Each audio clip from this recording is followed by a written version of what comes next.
Welcome to the Private School Leader Podcast, where private school leaders learn how to thrive and not just survive as they serve and lead their schools. I strongly believe that it is possible to have a long and happy and fulfilling career as a private school leader.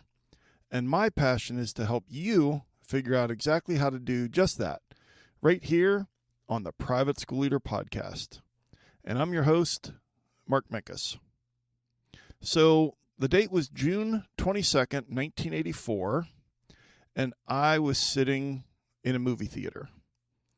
And I was a teenager in the 80s, and I'm just, probably biased because of that, but so many awesome movies came out in the 80s, and I saw most of them the day they came out in the theater. And so Top Gun, Footloose, Ferris Bueller's Day Off, Back to the Future, Ghostbusters, Goonies.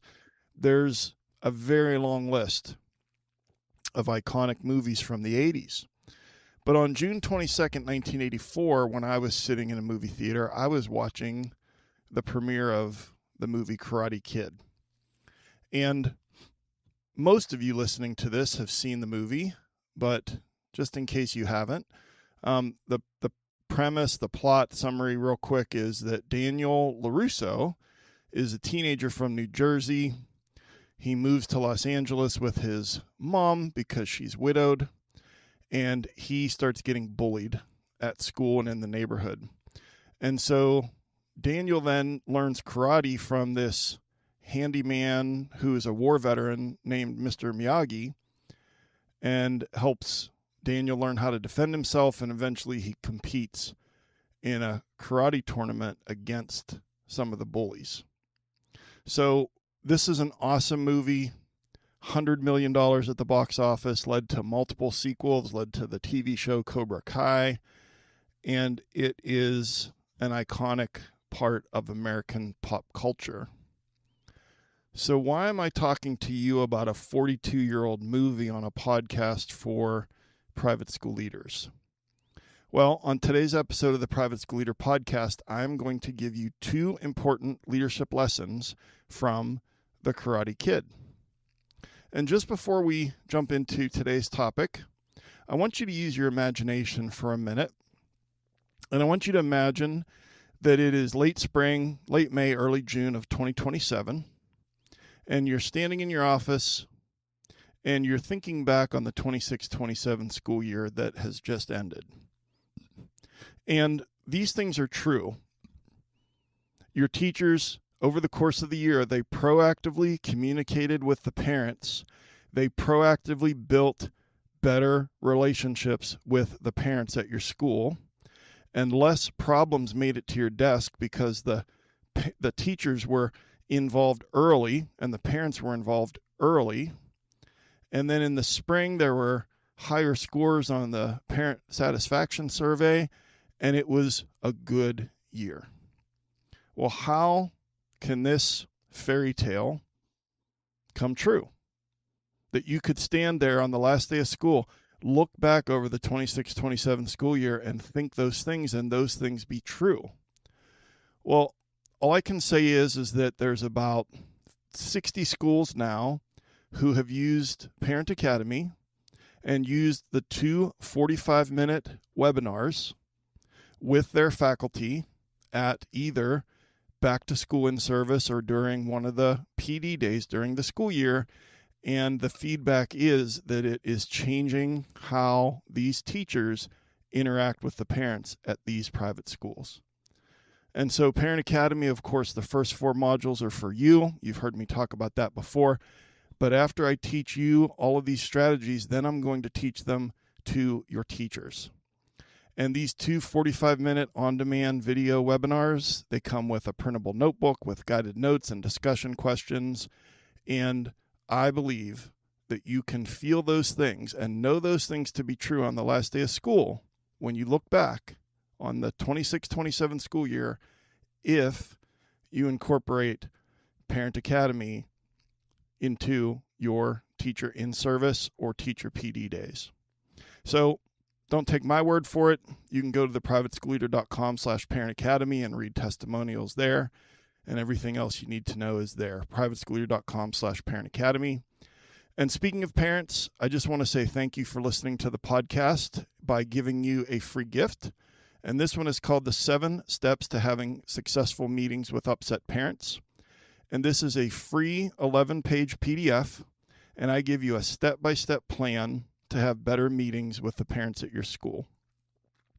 And I believe every good coach has a game plan, every good teacher has a lesson plan, but I think too many private school leaders don't have a plan when they sit down to meet with an upset parent. Well, now you have a plan. So you can get this free guide at theprivateschoolleader.com/meeting. Again, that's free for you, the 7 steps to having successful meetings with upset parents.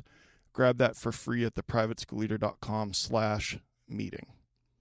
All right, I told you I'm going to give you 2 important leadership lessons from the movie Karate Kid. So let's just get right into it. Leadership lesson number 1 is mind like water. So one of my favorite concepts from the martial arts, and listen, I did not do karate. I didn't do any kind of martial arts when I was younger or when I was older, but I'm familiar with this phrase, mind like water. Maybe you've heard it before. Dan Millman talks about it in The Way of the Peaceful Warrior, and David Allen talks about it in Getting Things Done, his book. So you may have heard this expression before, and there's a lot of different interpretations for mind like water within martial arts. But when I think about, okay, there's a lot of interpretations. Before I tell you what I think, I'll tell you kind of the amalgamation of all of the ideas would be that a calm, centered mind responds appropriately to whatever comes its way.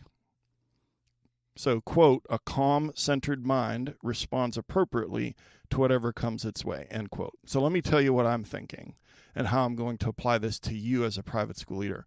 Because when I think about this phrase, mind like water, and of course this movie that we're talking about today, Karate Kid, is all about martial arts.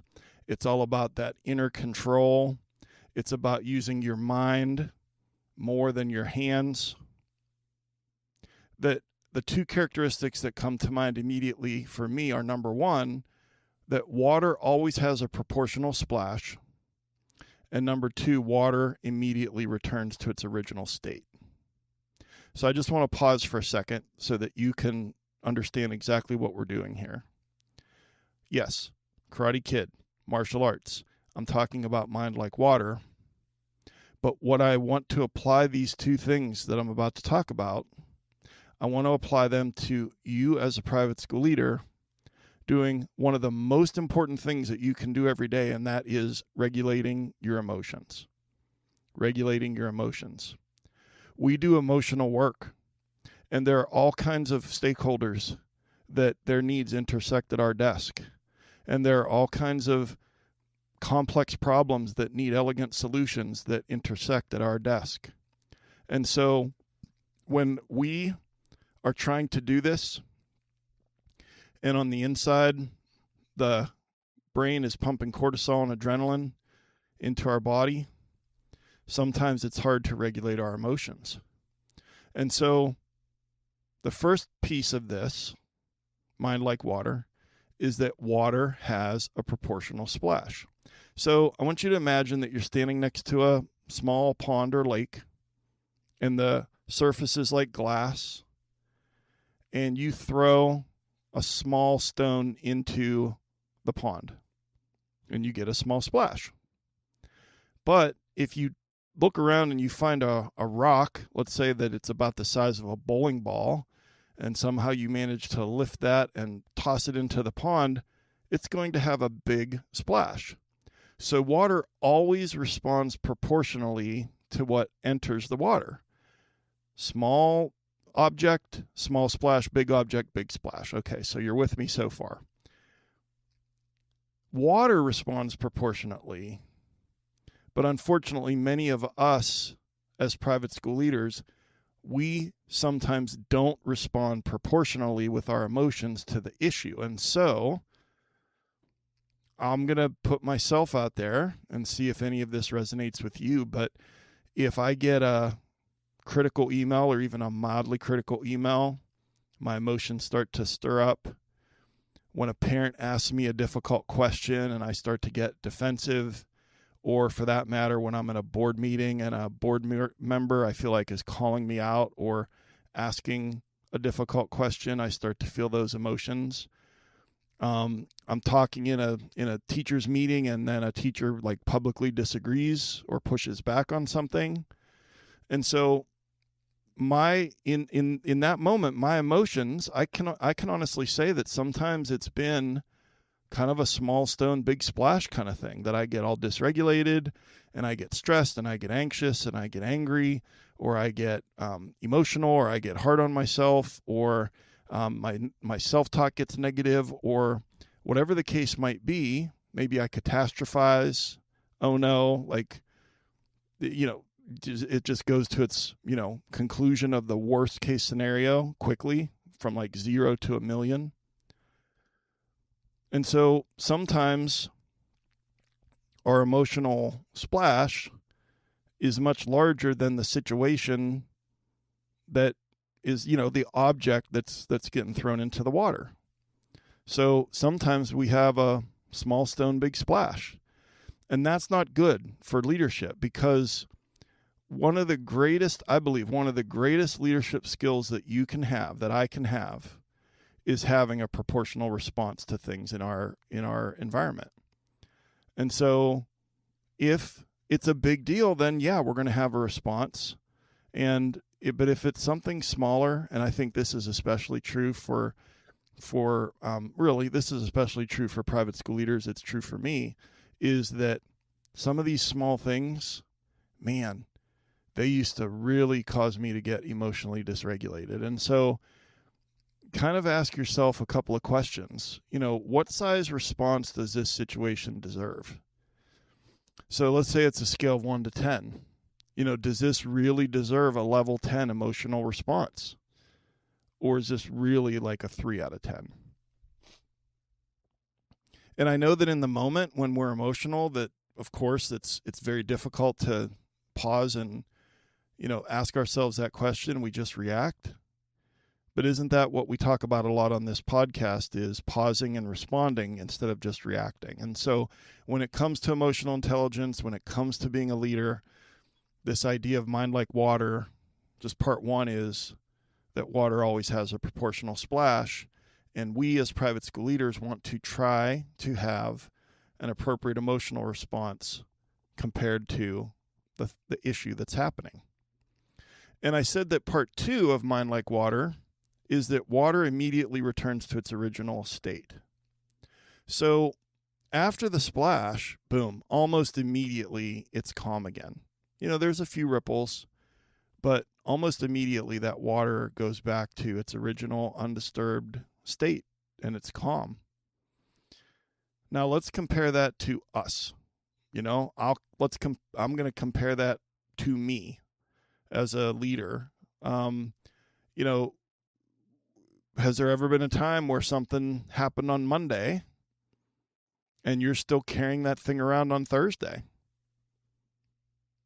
I am. I admit that. I'm raising my hand right now. Something happens on Monday, we're still carrying it around on Thursday. That is not water going back to its original state. And so again, if it's a parent that's criticizing a decision that I made, or pushing for something that, maybe it's an advanced math class that their kid didn't qualify for, or a board member is pressing me about like financial stuff and asking some really tough questions, especially this one, when a family that you've been working hard to retain lets you know that they decided to leave and go to another school. It's like, I'll just speak for myself. Sometimes it could be a couple days later and I'm still like out here rocking on the high seas as far as like what the water looks like.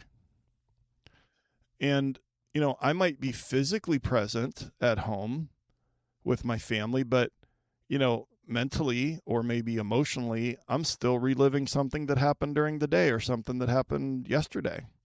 And there's some problems with that. One of them is that it's exhausting. and that if we have a proportional splash and we have the surface of the water return almost immediately to its original state, we're going to be healthier. We're going to be healthier physically, and we're going to have better mental health, because all of this that I've been talking about has a lot to do with that cortisol and adrenaline and that fight or flight response and it pumping into your body. Our bodies were never meant to stay in fight or flight for days or weeks or months at a time. And unfortunately, as private school leaders, that is sometimes what happens. And so we've got to get back out of the fight or flight response. And I'll talk about that in a minute, as far as I'll give you a couple strategies at the end, like I always do. But this can be exhausting. And listen, I'm not saying that we aren't affected. We're not robots. Of course, we're going to be affected by the stuff that happens around us and to us. But the goal is to return to baseline as quickly as possible. So I'm holding up my hand and it's flat, and I'm saying that this is baseline mark, okay? Emotionally, physically, psychologically, spiritually, this is kind of my baseline. My goal is to not get too far above or too far below my baseline. Because if I'm doing, and now my hand is going up and down and up and down, if I'm riding this emotional roller coaster, that's really, really hard. And it burns through our emotional energy reserves. And then we don't have anything left in the tank at the end of the day. And we certainly don't have anything left in the tank if there is an emergency or a crisis or a really complex discipline issue that we need to deal with. And I just think that one of the greatest gifts that we can give our schools as leaders is our ability to recover quickly and kind of get back to calm after something happens, whether it's criticism or I'm disappointed because that family left or that teacher turned me down that I offered a position to, or there's conflict on the staff, or I made a mistake and I apologized, but I'm still carrying that around. I think one of the greatest gifts that we can give to our teachers and our students is emotional regulation, emotional intelligence, that ability to have a proportional splash, and that ability to kind of return as quickly as possible to our original state and to kind of stay along that baseline.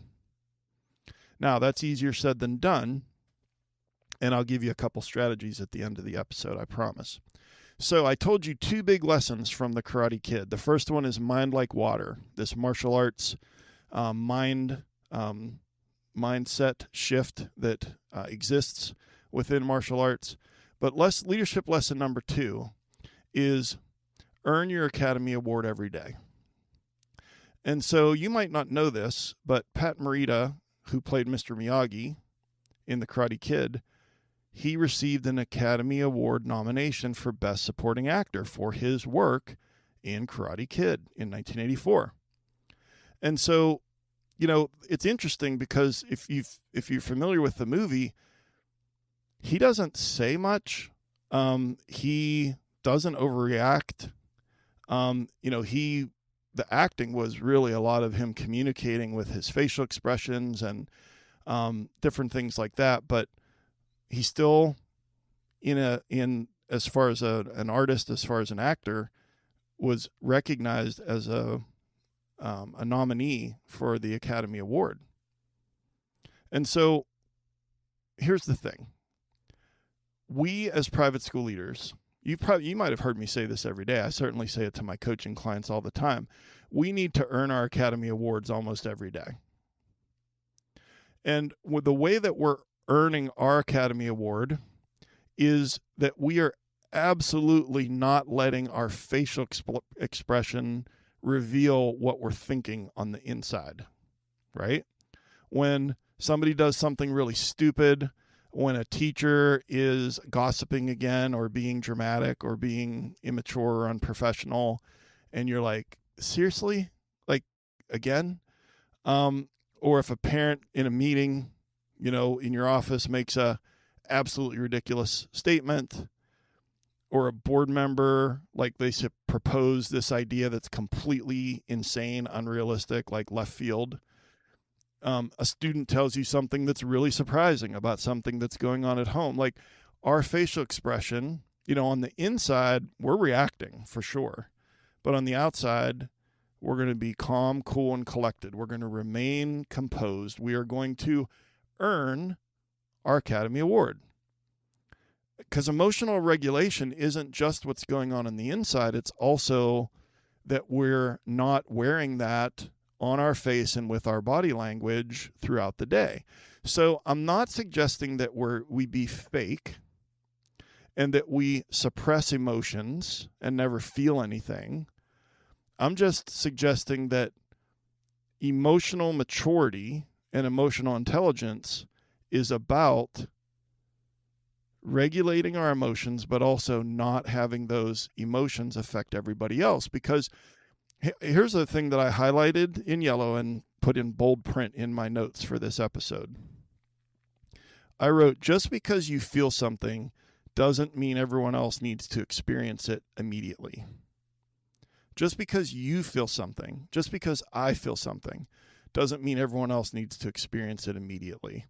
And listen, people are constantly, your team, your students, the parents, people around you, they're constantly reading you. And it's your facial expression, your body language, your tone of voice. We communicate way more with those than we do with our words. And listen, I don't know about you, but I've done the following. Like, there was something going on in a faculty meeting, and my body language was very clear that I was anxious and stressed and worried about the thing that we were talking about. And that is contagious. And that sent a message to the faculty that, oh, maybe I should be worried about this too. And there have been times where I expressed frustration with my facial expression and my body language, and it changed the vibe in that meeting, whether it was a faculty meeting or a team meeting or just one-on-one with a teacher or a parent. And so being calm is contagious, but so is every other emotion. Every other emotion is contagious too. Anxiety, panic. So calm is contagious, you know that. And so these two leadership lessons, Mind Like Water and Earn Your Academy Award every day, like I said, easier said than done. I'm just going to give you two quick strategies. How are we going to do that? Strategy number one, you probably know what I'm going to say. Pause and breathe.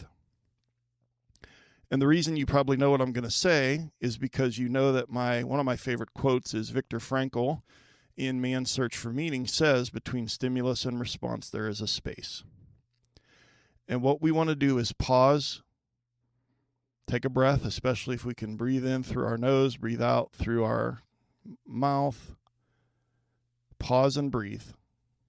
Pause and breathe. Because we have such a bias towards action, a bias towards problem solving, a bias towards listening with the intent to respond, a bias towards getting things done, a bias towards what's next. And that doesn't really lend itself to pausing and breathing. So those things I mentioned, in some ways they make us really good at our jobs, but if we're reacting and we're not pausing, breathing, and responding, then that is going to come back to bite us. So that's strategy number one, is pause and breathe. And strategy number two is to use better tools. Use better tools. And so in the show notes, I'm going to link to a Google Doc that has a bunch of strategies for you of how to regulate your autonomic nervous system. And I want to let you know, there's a lot of stuff on there. Not all of them are going to work for you, and I don't expect that you would try to do all of them, but maybe one or two of those things, the physiological sigh, or the box breathing, or, fill in the blank. There's a bunch of strategies there, okay? And so the show notes for today's episode are at theprivateschoolleader.com/episode 194. And I'll also link in the show notes to an episode that I did about how to regulate your autonomic nervous system. But strategy number two to accomplish these very difficult things that we've been talking about today is to use better tools. So what are the takeaways from today's episode? 2 leadership lessons from Karate Kid, one of my favorite movies from the 80s. First is Mind Like Water, and that has to do with having a proportional splash and water immediately returning to its original state. And leadership lesson number 2 is that we need to earn our Academy Award every day. And the 2 strategies that I gave you are number 1, pause and breathe, and number 2, use better tools. And your call to action for today's episode is to take 10 minutes this week. Think about which of these 2 leadership lessons you need to apply the most, and then take one action to apply that lesson. And just a quick reminder, I want to give you a free gift. The 7 steps to having successful meetings with upset parents is there for you at theprivateschoolleader.com/meeting. It's free. And then another reminder that Parent Academy, the plug and play PD, can be a game changer for you, your teachers, this whole school year. And you can check that out at theprivateschoolleader.com/parent academy. If you get help from the podcast, please share a link with another leader that you know or a rising leader at your school. And I've been your host, Mark Minkus. I just want to say I appreciate you and the amazing hard work that you're doing at your school. Thank you so much for taking some of your precious time to join me here today. And I'll see you next time right here on the Private School Leader Podcast. And until then, always remember to serve first, lead second, and make a difference.